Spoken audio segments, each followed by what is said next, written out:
பாத்திரம் நிரம்பி வழிய வேண்டுமே, கண்மலை தடாகமாக வேண்டுமே. பாத்திரம் நிரம்பி வழிய வேண்டுமே, கண்மலை தடாகமாக வேண்டுமே. கற்பாறை நீருற்றாக வேண்டுமே, மரப்புகள் யாவும் தணிய வேண்டுமே. கற்பாறை நீருற்றாக வேண்டுமே, மரப்புகள் யாவும் தணிய வேண்டுமே. ஆவியானவரே, ஆவியானவரே, பரிசுத்த ஆவியானவரே, ஆமென். அன்பின் ஆவியே, அன்பின் ஆவியே, அபிஷேகம் என்று தாருமே. ஆவியானவரே, ஆவியானவரே, பரிசுத்த ஆவியானவரே, அன்பின் ஆவியே, அன்பின் ஆவியே, அபிஷேகம் என்று தாருமே. ஆமென். மூன்றாவது ஒரு வசனத்தை வாசித்து பார்ப்பீர்கள் என்றால், வெளிப்படுத்தின விசேஷம் 2ஆம் அதிகாரம் 21ஆம் வசனத்திலே ஆவியானவர் விதமாய் சொல்லுகிறார், அவள் மனம் திரும்பும்படி அவளுக்கு தவணை கொடுத்தேன். I gave her time to repent from her sinful life. தியத்திரா சபையிலே எசபேல் என்னும் ஒரு தீர்க்கதரிசியானவள் இருந்தாள். அவள் நல்ல தீர்க்கதரிசி அல்ல. அவள் மக்களை பொய்யான தீர்க்க தரிசனங்களை சொல்லி ரோம மார்க்கத்தோடு இசைந்து செல்லுங்கள் என்று ஆண்டவருடைய வழியை விட்டு மக்களை திருப்புவதில் கருத்தாயிருந்தாள். ஆண்டவர் அதை பார்த்தார். அப்பொழுது அவளை பார்த்து சொன்னார், உனக்கு நான் மனம் திரும்பும்படி தவணை கொடுத்திருக்கிறேன். ஆனால் அவள் மனம் திரும்பவில்லை. தன் பாவத்தை விட்டு தேவன் கொடுத்த காலத்தில் மனம் திரும்பவில்லை. ஆகையால் தேவன் அவளை கடிந்து கொண்டதாக, சிட்சித்ததாக கீழுள்ள வசனங்களில் பார்க்கிறோம். இவளுக்கு மனம் திரும்பும்படி தவணை டைம் கொடுத்தேன் என்று குறிப்பிடுகிறார். ஆண்டவர் ஒவ்வொருவரும் தங்கள் பாவ வழியை விட்டு திரும்புவதற்கு காலத்தையும் அதற்கான சந்தர்ப்பத்தையும் ஆண்டவர் கொடுக்கிறார். நோவா என்கிறவர் பிரசங்கித்து வருகையில் மக்கள் மனம் திரும்புவதற்கு, தேவனை தேடுவதற்கு 120 வருஷம் ஒரு கிரேஸ் பீரியடாக கொடுத்தார். அந்த 120 வருஷத்திலும் நோவா அவர்களோடு பிரசங்கித்துக் கொண்டே இருந்தான். ஒரு எச்சரிப்பு சத்தத்தை கொடுத்து கொண்டே இருந்தான். மனம் திரும்புங்கள் என்ற சத்தத்தை அவன் தொனிக்க செய்து கொண்டே இருந்தான். ஒரு நாள் அல்ல, 2 நாள் அல்ல, 120 வருஷம் பூர்வீக உலகத்தின் மக்களுக்கு ஆண்டவர் ஒரு கிரேஸ் பீரியடாக கொடுத்தார். நினிவே பட்டணத்துக்கு 40 நாள் ஒரு தவணையின் காலமாய் கொடுக்கப்பட்டது. அந்த 40 நாளிலே யோனா என்ற தீர்க்கதரிசியை அனுப்பி, இன்னும் 40 நாளைக்குள் தேவன் தேசத்தை கவிழ்த்து போடுவார் நீங்கள் மனம் திரும்பாவிட்டால் என்ற ஒரு எச்சரிப்பின் செய்தியை கொடுத்தான். ராஜா முதற்கொண்டு பெரியோர் சிறியோர் யாவரும் உபவாசித்து தங்கள் தீய வழியை விட்டு தேவனிடத்தில் திரும்பினார்கள். அப்பொழுது அந்த பட்டணம் காக்கப்பட்டது என்று பார்க்கிறோம். 40 வருஷத்தை ஈவாக கொடுத்தார் என்று சொல்லப்பட்டிருக்கிறது. ஆண்டவரை சிலுவையில் அறைவதற்கு காரணமாக இருந்த யூத மக்கள், அவர்களுக்கு ஆண்டவர் ஒரு 30 வருஷங்களுக்கு மேலான காலங்களை கொடுத்தார். இயேசு சொன்னார், உனக்கு கிடைத்த இந்த நாளிலாயிலும் உன் சமாதானத்துக்கு ஏற்றவைகளை அறிந்திருப்பாயானால் உனக்கு நலமாயிருக்கும். இப்பொழுதோ உன் கண்களுக்கு முன்பாக அது மறைக்கப்பட்டிருக்கிறது. இந்த தவணை நாட்கள் அவர்கள் தேவனுக்கு செவி கொடுக்கவில்லை. 770 அவர்கள் பேரிடரை சந்தித்தார்கள். தேவன் தவணையாக கொடுக்கப்பட்ட நாட்களில் தான் தேவனுடைய வார்த்தை நமக்கு நேராக கடந்து வருகிறது. மனம் திரும்புவதற்கு ஏதுவான சந்தர்ப்பத்தை நமக்கு தருகிறார். அன்பார்களே, ஆண்டவர் மனம் திரும்பும்படி ஈவாக கொடுத்திருக்கிற நாட்களை, காலங்களை விரயம் செய்யாதிருங்கள். இப்பொழுதே இரட்சணியினால் இதுவே அனுக்கிரக காலம். இந்த நாள் உங்களுக்கு தேவன் கொடுத்த ஒரு ஸ்பெஷல் டேயா இருக்கலாம். நீங்கள் மனம் திரும்புவதற்கு தேவன் உங்களை அழைக்கிற இந்த நாள் ஆண்டவர் கொடுத்த ஒரு விசேஷித்த நேரமாயிருக்கலாம். ஆகையினாலே நேரத்தை அசட்டை செய்யாதிருங்கள். இந்த தருணம் இன்னொரு முறை நமக்கு கொடுக்கப்படக்கூடுமோ என்று சொல்ல முடியாது. ஆகையால் இந்த நாளிலே, இந்த நேரத்திலே உங்களை கர்த்தருக்கு அர்ப்பணம் செய்யுங்கள்.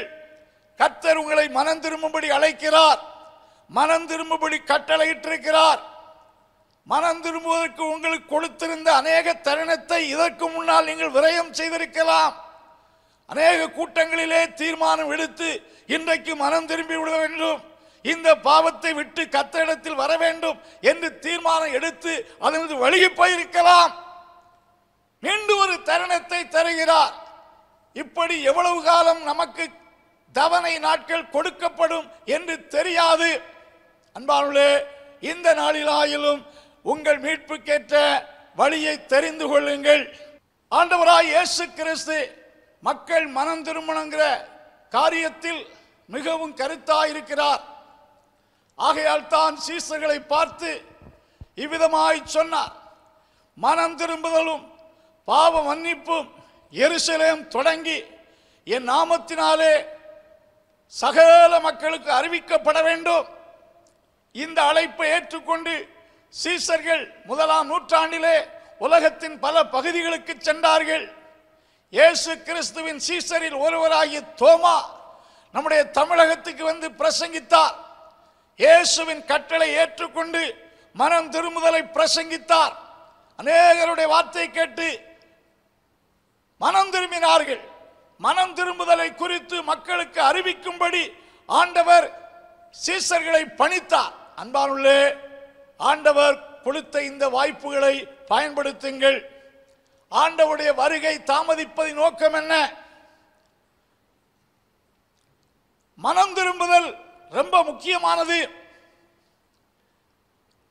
2 கொரிந்தியர் 3ஆம் அதிகாரம் 9ஆம் வசனத்திலே அப்போஸ்தலனாகிய பேதுரு குறிப்பிடுகிறார், தாமதிக்கிறார் என்று சிலர் எண்ணுகிறபடி கர்த்தர் தமது வாக்குத்தத்தத்தை குறித்து தாமதமாயிராமல் ஒருவரும் கெட்டு போகாமல் எல்லோரும் மனம் திரும்ப வேண்டும் என்று விரும்பி நம்மேல் நீடிய பொறுமை உள்ளவராயிருக்கிறார்.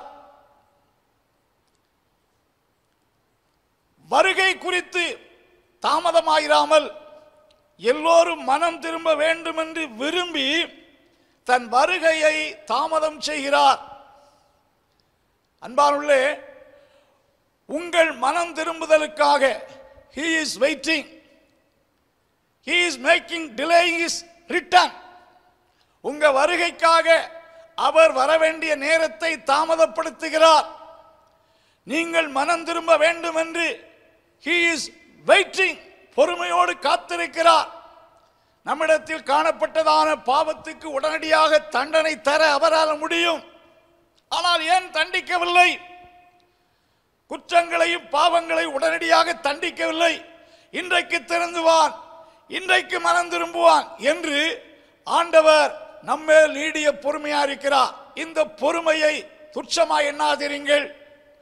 தேவனுடைய தயவு உங்களை குணப்படும்படி ஏவுகிறது என்று அறியாமல் உணராமல் தேவனுடைய கோபாக்கினை உங்கள் மேல் குவித்துக் கொள்ளாதிருங்கள். இன்னும் பாவம் செய்வோம், இன்னும் துன்மார்க்கமான வாழ்க்கையில் கடந்து செல்வோம் என்று ஓடாதிருங்கள். இன்றைக்கு ஒரு தீர்மானம் எடுங்கள். He is waiting for your repentance. உங்க மனம் திரும்புவதற்காக காத்து கொண்டிருக்கிறார்.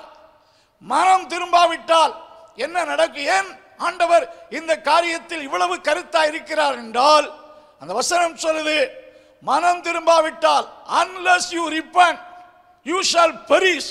perish என்றால் கெட்டு போவீர்கள் என்பது உலக பிரகாரமான வாழ்க்கை கெட்டு போவது மட்டுமல்ல, நித்திய வாழ்விலே ஒரு பேரிடரை சந்திப்பாய். ஒரு பெரிய நஷ்டத்தை சந்திக்க போகிறோம்.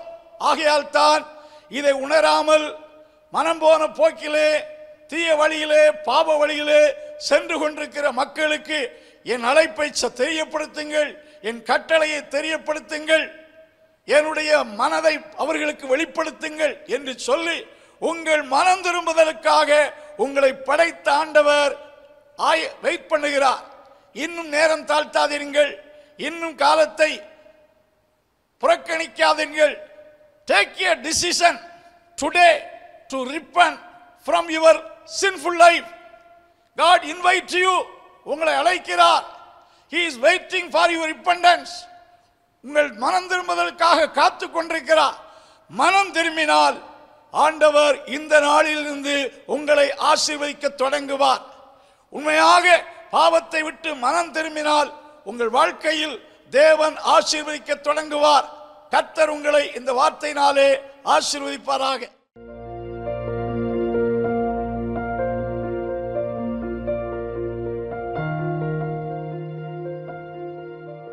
அன்புள்ள ஆண்டவரே, உம்முடைய வார்த்தையை கேட்ட உம்முடைய பிள்ளைகளை ஆசீர்வதியும். இந்த நாள் மனம் திரும்பும்படி தீர்மானிக்கிற ஒவ்வொருவருக்கும் உதவி செய்யும். உம்முடைய கிருபையின் ஆசீர்வாதங்கள் ஒவ்வொருவரிலும் உண்டாகட்டும். ஆண்டவர் ஆளுகை செய்யும், ஆசீர்வதியும். ஒவ்வொரு குடும்பத்திலும் ஆசீர்வாதம் உண்டாவதாக, வியாதிகள் நீங்குவதாக, அற்புதம் நடப்பதாக. இயேசு கிறிஸ்துவின் நாமத்தில் ஜெபங்கேளு நல்ல பிதாவே, ஆமென்.